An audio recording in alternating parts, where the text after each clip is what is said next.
That's good.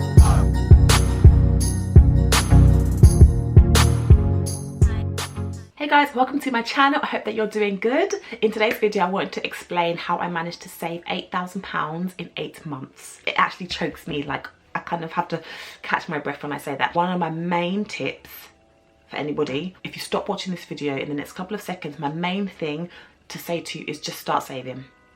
Literally just start saving and you'll get used to it. And then as you get used to it, it just gets so much easier. Obviously, the more you're willing to give up, the quicker you can achieve your goal.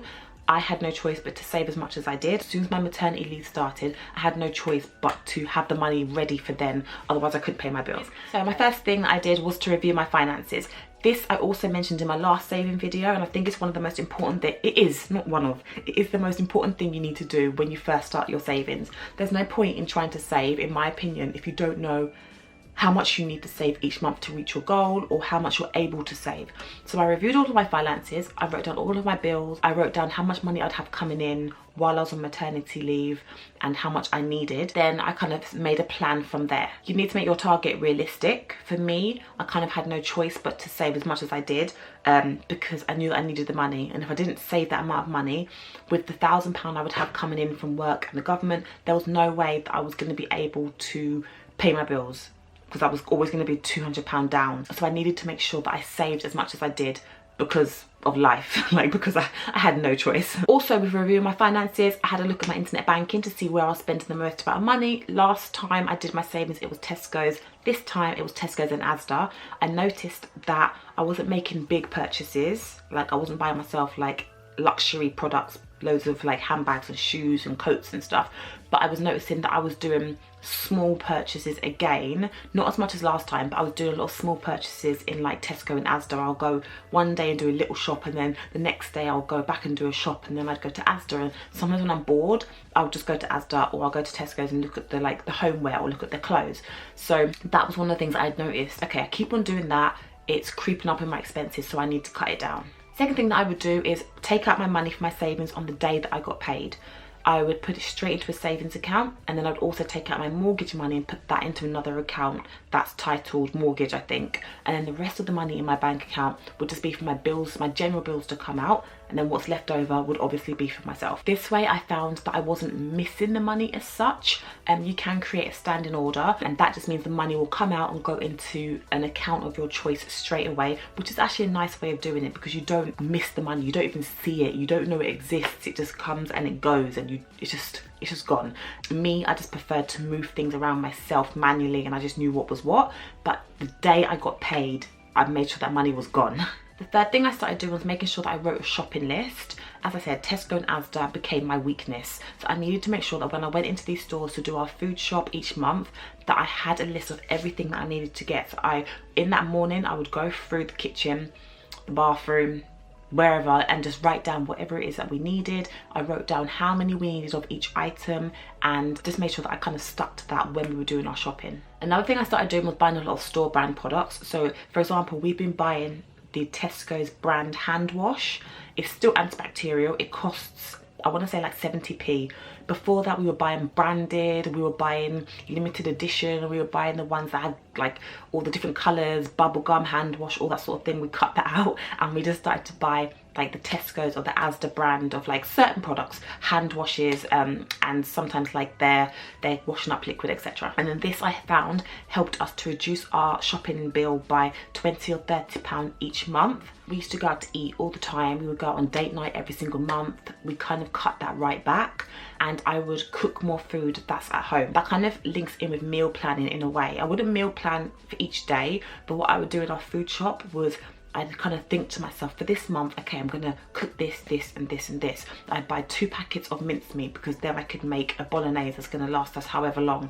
I would buy a box of chicken, for example, because I can do this meal with it. And like, I would kind of think ahead for meals that I could do kind of in bulk that would last us a good 2 or 3 days. When we did eat out, I would have tap water. I still do it now. I would also use a voucher code app or the Meerkat Meals 2 for 1 app.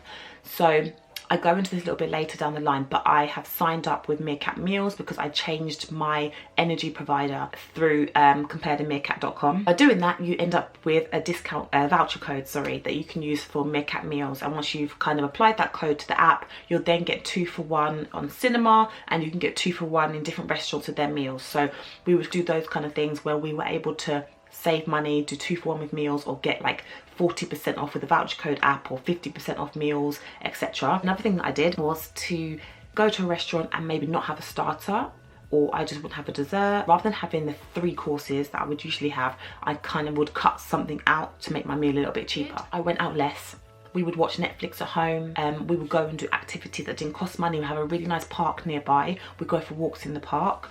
I would go to a friend's house, or friends would come around here, and I would socialise in the home rather than going out for dinner and going out for meals with friends and going to the cinema. We just kind of do more things at home, things that didn't cost us money. So courtesy of Joel, he mentioned to me that I needed to have a look at my gas and electric provider because the rate had gone up. Now, I'm really bad at doing this sort of thing, but we sat down together and looked at the comparison website, and we found a different provider. So I've now switched over, and now I'm paying less each month. And the money that I paid before, I can't remember how much it was. I think it was 120 something a month. That's my gas and electric. And after the year the tariff had ended, the amount was about to increase. So then we left them and went to someone else. So you can change provider, or you can ring up your current provider and talk to them about different tariffs that they can provide. Another thing, save your pennies. They always say save your pennies and the pounds will look after themselves, and it is so true. So I have a jar of pennies. I think a lot of people have pennies that they save, but it really does make a massive difference if every day, every week, you put in your 1p's, your 2p's, your 5p's, your 20p's. You might want to chuck the odd pound in there every now and again, but then when you really need that money, it's there for you and you can use it. I can chuck it in my savings, or if there was something that you really wanted to buy yourself but you know that you're trying to go hard with your savings, then maybe you can use the pennies for that instead. The next thing that we did was change our home insurance provider. So the people that I was with before, they increased the home insurance after that year, and I was like, no, why are you increasing this? If you increased it by like £1 or 2, then I can understand. You're increasing it by like 10, 15, no. So we then used a comparison website and we found a different home insurance provider. So now we've swapped over, and I'm paying a lot less each month for the same, it's pretty much the same insurance that I had before. Another thing I did to save money was I drove my car less and I walked more. I saved money on fuel, obviously, because I didn't have to put as much petrol in my car as I would have previously. And I did find that made a massive difference to how much I was spending on fuel. And it also made a massive difference on how much I've been spending in general, because I couldn't get to Tesco's and I couldn't get to Asda.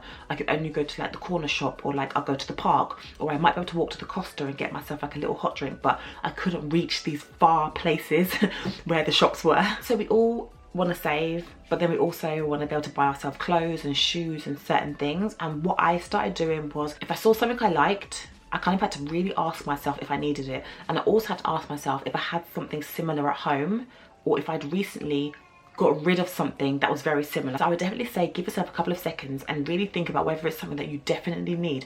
Obviously, while you're saving, you might need to buy clothes. It's just about making smart decisions and deciding if you really need to buy it. And if you do need to buy it, do you need to buy that expensive pair of trainers, or can you buy a cheaper one? This isn't something that I actually did because I didn't need to, but it was something I considered doing. I tried to have a look and see if there was anything that I was paying for that I could cancel. So I did actually think about cancelling my phone contract and going pay as you go. I didn't in the end, but I did consider it. I tried. If you pay for the gym, if you're not really using your gym membership, then maybe you can cancel that and go and jog, go for walks, exercise in the park, cancel your magazine subscription, go to the library and get books. There are things that you can do for free. So another thing I did was spend more cash. For me, I find it harder to let go of cash than I do with tapping my card. And also now you can tap your mobile phone, which I find super annoying, although I do it all the time. So I found that I would try to make sure I took out like, I don't know, 40 or 50 pounds, had that in my purse, because I knew for me personally, I would find it a lot harder to let go of that money than it would if I was paying by card. So that helped me to save, not a lot, but it was something that I did just to retain a couple of pounds here and there. So the last thing I can think of that I did was when we went food shopping, rather than buying cream all the time and like these like body beauty products, I would look and see what I had at home in like boxes and things that I've still got in the house. I would always find gift sets that people have given me. I receive Body Shop gift sets. I have like body scrubs, I have creams and body butters and soaps and bars of soap. I have shower gels. I have things with glitter. I have it all already. I found that there were a couple of months where I didn't actually have to go to buy these things because I already had them at home. So those are my 13, I think-ish tips on things that I personally did while I was trying to save my £8,000. I really had to rein in my spending. My main thing was getting my head in that space of how much I needed and why I needed it. Like, once I set myself that goal and I know why it is I'm doing it, I have no choice but to go hard, because like I said, I couldn't pay my bills otherwise.